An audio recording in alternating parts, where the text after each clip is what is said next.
Bien, bonjour Marie Colombier. Bonjour. Vous êtes artiste peintre avant toute chose aussi quand même. Artiste plasticienne, parce que la peinture, j'en fais pas. Malheureusement, moi, j'aurais bien aimé faire de la peinture, mais ça, je sais pas faire. Alors, est-ce que vous pouvez me expliquer la différenciation qu'il y a entre la peinture conventionnelle et ce que vous faites? Alors, moi, ce que je fais, ce sont des affiches. Des affiches que je mettais en relief, enfin, je donne de la vie à des affiches. Et je me suis rendu compte qu'avec ça, j'avais remis les affiches, j'avais donné une seconde vie aux affiches de Luchon. Puisque quand même, c'est avec les affiches de Luchon que j'ai commencé. Bon, alors, donc ce que je fais, c'est je prends trois affiches, deux papiers. Je fais éditer deux affiches papier chez mon imprimeur sur un papier spécial et une affiche toile. Et ensuite, je colle la première affiche. Elle me sert de guide. Et je vais rester fidèle à l'œuvre de l'artiste. Parce que quand même, les affiches de Luchon, ce sont des affiches de peintres célèbres. Donc, je reste vraiment fidèle à l'œuvre de l'artiste. Est-ce qu'on peut dire que le premier jet, c'est le fond du tableau? Voilà, c'est le fond du tableau. Et le reste, si je peux me permettre, ce sont comme des calques en informatique, des rajouts. Voilà. En fait, le reste, je vais prédécouper toutes mes affiches. C'est-à-dire que je vais regarder ce que je veux mettre en toile et ce que je veux mettre en papier. Je vais y réfléchir dessus. Je vais tout prédécouper. Je vais le mettre de côté. Ensuite, je vais mettre du silicone partout où je veux faire du relief. Sur l'affiche qui a été collée, la première affiche de base, je mets du silicone un petit peu partout, les tubes de silicone pour faire les joints. Voilà. Donc ensuite, je vais chercher mon papier prédécoupé et je mets par-dessus. Et là, je vais sculpter le papier et le silicone en même temps. Je vais mettre le papier ou la toile suivant ce que j'ai décidé. Alors pourquoi papier et toile? Alors celui-ci, c'était que papier, parce que c'était mes premiers tableaux avant de rencontrer les déficients visuels. Depuis que j'ai rencontré les déficients visuels, je mets de la toile, ce qui est un plus pour mes tableaux. Ça les rend beaucoup plus jolis. Ça leur permet de pas briller tout le temps. Ouais, comme ça coupe la lumière et on peut les mettre n'importe où. Et donc, pourquoi la toile? Parce que les déficients visuels, quand ils passent comme ça la main, là, je vais dire, c'est un monsieur avec un chapeau. Et là, on arrive sur celui de la dame. Alors, ils vont bien sentir qu'il y a une différence de forme, mais si vous voulez, ils vont pas sentir la différence de matière. Et la matière leur permet ça leur stimule l'imagination et ça leur permet de mieux s'imaginer le tableau. Donc, J'allais vous poser une question, à savoir s'ils ont la notion de la chaleur des couleurs, comme non, nous humains. non. Moi, Chantal Rubio serait avec moi, elle vous dirait que non. Chantal, elle va vous dire que la chaleur des couleurs, c'est une utopie. Hein, voilà. Parce que Chantal, elle est déficiente visuelle et Carlos, lui, il n'y voit pas du tout. Ce sont les gens qui sont avec moi qui m'accompagnent sur le projet. D'ailleurs, c'est eux qui ont pensé le projet, c'est pas moi. Hein.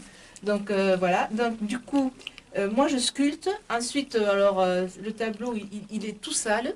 Il va falloir que je le nettoie pendant des heures et des heures, une fois que c'est sec. Et ensuite, je mets des vernis céramiques et ensuite des matières translucides, des résines translucides pour encore donner un petit peu plus de détails. Alors sur celui-ci, donc là, ce tableau, je l'avais fait vraiment en 2015 pour la fête des fleurs. Puisque j'avais fait une exposition Luchon Fleury et j'avais rajouté les affiches de la fête des fleurs. Voilà. Alors le relief, c'est vraiment sculpter le silicone. C'est-à-dire que c'est moi qui vais ressentir. Je ressens ce que je dois donner en forme et je vais sculpter. Je vais prendre mon papier, le sculpter, ensuite aller par-dessous, rajouter du silicone pour donner pour qu'on ait vraiment l'impression que c'est réel. Je veux vraiment donner de la vie à des affiches ou à des photos. Alors ça, c'est des affiches. C'est vrai qu'il y a beaucoup de... J'ai commencé avec les affiches, mais c'est vrai que quand je travaille mes photos, c'est autre chose encore parce que c'est moi du début jusqu'à la fin. Voilà. Alors, ça veut dire que, si j'ai bien compris, vous m'expliquiez que si on travaillait au couteau sur une toile, on n'aurait pas ce rendu. Non, non, parce que là, c'est vraiment de la sculpture.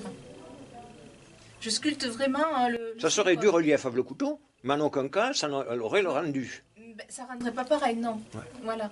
C'est- C'est quelque chose de nouveau qui, voilà, c'est un art nouveau. Et Alors, cet art nouveau, justement, dont vous me parlez, est-ce que vous en avez fait une technique personnelle à travers une école spécifique, aux Beaux-Arts ou autre, peu importe, mais ou alors en fait, cet art nouveau, c'est parti de quelque chose qui existait déjà, c'est-à-dire les tableaux en 3D dans les ateliers de loisirs créatifs. Et moi, j'ai tout transformé. J'ai transformé à ma façon et j'ai fait évoluer la technique. Et puis là, vraiment, elle a vraiment évolué depuis 2 ans puisque j'ai rencontré les déficients visuels. Et si vous voulez, de travail où je demandais à ce qu'on ne touche pas mon travail, ben, je suis passée à toucher mon travail, oser toucher, et j'ai mis des matières différentes, j'ai travaillé là-dessus. Donc moi je suis ravie parce que la rencontre avec les déficients visuels m'a apporté beaucoup, m'a fait sortir de mes limites, m'a fait trouver ce qui manquait à mes tableaux. Parce que quand je faisais des tableaux avec des pierres, eh ben, j'arrivais pas à rendre le rendu des pierres. Là, par exemple, ben, je sais qu'il serait travaillé différemment. Elle serait beaucoup plus en relief maintenant. Ce serait plus du tout le même tableau. mais ça c'est normal parce qu'on évolue tous dans la peinture, Voilà. dans l'écriture, dans beaucoup de choses, beaucoup de techniques qu'on apprend. Alors cette technique dont vous me parlez, est-ce que ça a un nom en fait au départ? Alors, au départ, c'était les tableaux en 3D. Mais Oui. là, maintenant, ça n'a plus de nom. Il Comme vous faudrait me que- dites que c'est une technique nouvelle, relativement C'est nouvelle. nouvelle, elle est nouvelle parce que si vous voulez, dans le sens où personne ne l'a utilisée comme je l'ai utilisée et personne ne l'a transformée. En fait, c'est la transformation de la technique qui est nouvelle. Est-ce que vous êtes avant-gardiste en la matière? À la matière, je crois, personne n'a fait. Personne n'a fait jusqu'à Voilà. 13 ans. Ben, Jusqu'à c'est une présent. très très belle chose alors. Nous sommes devant un magnifique tableau également sur la fête des fleurs qui a eu lieu en 1893, 32 bannières d'honneur. Alors les bannières, vous remarquez que c'est avec 2 N, ce sont des bannières, ça n'est pas bannière de Luchon. Alors, cette affiche, elle est particulière. Je suis la seule à la voir. Elle vaut de l'or. Elle est particulière parce que je l'ai trouvée sur la Bibliothèque nationale de France, on n'en trouve plus. Et j'arrive plus à la retrouver.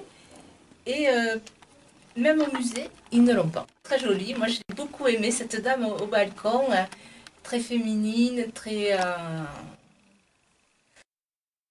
qui lance des fleurs. Je pense que c'est une de mes préférées.